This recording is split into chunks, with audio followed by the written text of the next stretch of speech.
यहाँ पर देखिए, अभी आपने ब्रजेश पाठक को भी सुना, अब क्या कहेंगे इस पर? मतलब ये तुष्टीकरण है, क्या है ये? देखिए, मुझे लगता है कि भारतीय जनता पार्टी की सरकार को ये समझना चाहिए कि देश के अंदर में अगर चलेगी तो विकास की राजनीति चलेगी, जो समाजवादी हमेशा से करती है। आप मुझसे पूछोगे तो मैं अपने काम गिनाने लगता हूँ, भारतीय जनता पार्टी से पूछो तो काम नहीं गिनाएंगे। हम बात करेंगे अब की, वो बात करेंगे तब की। हम कहते हैं कि आपकी सरकार है, आप बताइए कि आप कैसे उत्तर प्रदेश के अंदर या देश के अंदर में सौहार्द का वातावरण रखने की जिम्मेदारी कैसे निभाएंगे। तो मैंने आपको बोला, ये जहां सत्ता पक्ष में सत्ता का धर्म नहीं निभा पाते, जहां विपक्ष में विपक्ष का धर्म नहीं निभा पाते। लोकतंत्र में तो दोनों को अपना धर्म निभाना होता है ना। अब उत्तर प्रदेश में विपक्ष, नहीं एक सेकंड, उत्तर प्रदेश में हम विपक्ष में, तो हम विपक्ष में अपना धर्म निभाते हैं। हम कोशिश करते हैं अगर कहीं किसी प्रकार की कोई घटना हो रही है तो उसमें नहीं, मैं बोला नहीं, बात तो पूरी होने। हम कहते हैं जहां विपक्ष में अगर कोई घटना होती है तो हम कोशिश करते हैं कि उस घटना को मिलकर शांत किया जाए, ना कि वहां जाके। और अच्छा, मुझे बताइए आपने क्या किया? इटावा में इस तरह की घटना हुई। क्या कोई समाजवादी पार्टी वाला वहां जाके किसी प्रकार की कोई अप्रिय बात की? नहीं की ना। लेकिन दूसरी जगह पे आप देखिए, वो वहां पहुंच जाते हैं बैठने के लिए, धरना देने के लिए। क्यों धरना दे रहे हो इस समय? क्योंकि समाज अपना ही है, चाहे कोई भी, कोई व्यक्ति हो, अपने ही है, चाहे किसी दल के हो, हैं तो अपने ना, अपने हिंदुस्तानी है, तो क्यों उसमें जाके धरना देना, क्यों इस तरह की बात करना? देखिए, उत्तर प्रदेश में जहां जहां घटना हुई है वहां पर पुलिस ने तुरंत कार्रवाई करी है। अभी जो आप जिस घटना के आप जिक्र कर रहे थे, जहां पर एक विशु नाम से एक व्यक्ति को गोली मारी गई, वहां पर 4 लोग अरेस्ट कर लिए गए, वो भी जिन्होंने गोली मारी, प्लस जिन लोगों ने बाद में वहां बवाल किया, उनमें से भी लोग अरेस्ट कर लिए गए। तो जहां कानून व्यवस्था ठीक रहेगी वहां ठीक होगा।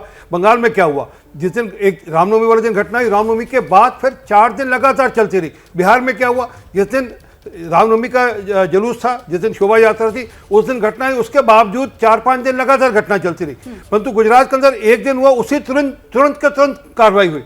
तो ये फर्क है, लॉ एंड ऑर्डर मेंटेन करने की स्थिति हो, ये फर्क है कि अगर सरकारें चेत होंगी, सरकारें चिंता करेंगी। एक रुकिए साहब, आपको टोका नहीं मैंने। सरकारें चेत होंगी तो तुरंत एक्शन लेंगी और कड़ी से कड़ी कार्रवाई करेंगी और निष्पक्ष होकर कार्रवाई करेंगी। इस तरह नहीं ममता बनर्जी जिस संख्या कहती है नहीं ये रमजान का महीना है, मुसलमान कुछ नहीं हो गया था ना। सवाल इसलिए उठ रहा है कि बंगाल बिहार खत्म हुआ, फिर 4 राज्य यहाँ चल रहे हैं। प्रदीप जी क्या कहेंगे इस पर? मतलब ये नुकसान तो देखिए जनता का है सीधे सीधे, ये फायदा किसको हो रहा है?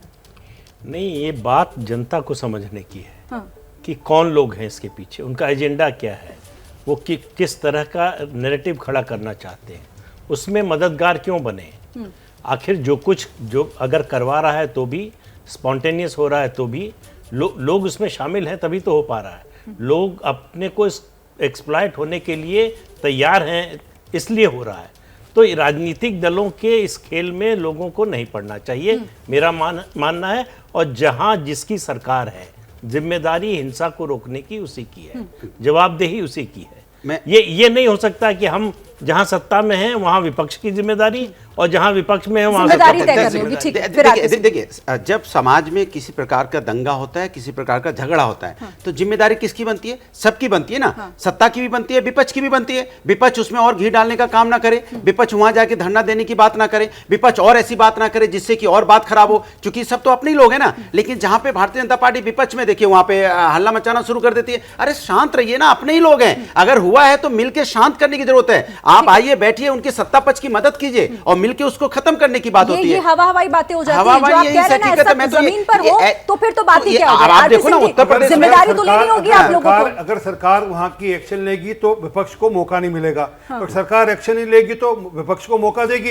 विपक्ष दबाव बनाया एक्शन लेने के लिए। रायपुर के अंदर क्या हुआ, अगर आप एक्शन नहीं लोगे तो वहां के लोग वहां खड़े होकर उस पर एक्शन की बात करेंगे, 4-4 दिन निकल जाएंगे, वहां पर हत्या हो जाएंगी, वहां पर दंगे हो जाएंगे, उसका सरकारें एक्शन नहीं लेंगी। बंगाल में एग्जैक्टली ये हुआ, यही बिहार में हो रहा है, यही रायपुर में हो रहा है। परंतु मैं वापस उदाहरण दे रहा हूं, हरियाणा के अंदर देखिए, तुरंत एक्शन हुआ, तुरंत कार्रवाई हुई। वो इस बात को सोचे समझे बिना कि किस धर्म के, किस जाति के लोग हैं, ये धर्म और जाति के चश्मे से जब देखा जाता है। लेकिन देखिए, अगर इस मामले में धर्म और जाति, मैं आऊंगी आपके पास, बड़ी खबर आ रही है। आपने देखा मैंने एक बार भी धर्म जाति की बात की मैंने एक बार भी नहीं बोला ना। मैंने बोला समाज के सभी लोगों को मिलके उसको समस्या का समाधान करने की जरूरत है। क्या मजबूरी है मेरी, बताइए। मैं अभी आपको बताती हूँ कि मैंने ओए होए होए होए, नमकीन के चटकारे लेते हुए टकटकी मार के डिबेट शो को पॉज रिपीट कर करके देख रहे हैं जोगिंदर जी। इनकी तरह आप भी देखें अपनी फेवरेट डिबेट्स को रिपीट कर और डाउनलोड कीजिए एबीपी लाइव ऐप अपने स्मार्ट टीवी पर।